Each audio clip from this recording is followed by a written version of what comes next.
Welcome to the Slop Farm. Enjoy the video. You start now by making sure the fire is charged and stable.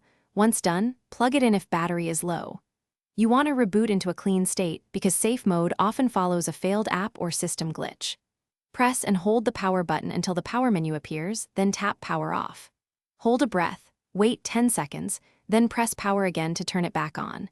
This simple restart clears transient issues and prepares the device for the next, targeted step. Once the tablet boots, look for the safe mode label in a corner. That tells you it's still active. If you still see it, press and hold the volume down button for about 20 seconds. This forces the system to toggle out of safe mode on many Fire models.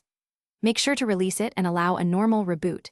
If that fails, pull down notifications and tap restart when available, because a controlled restart often restores full app functionality and clears the safe mode flag. You finish by confirming apps and settings are back. Open 2 or 3 third-party apps to make sure they run. If safe mode returns, remove any apps installed right before the problem started, or clear the app cache for those suspect apps, because corrupted apps commonly trigger safe mode. Make sure to back up important files before proceeding. As a final troubleshooting tip, only perform a factory reset if nothing else works. This erases data, but will remove persistent safe mode triggers.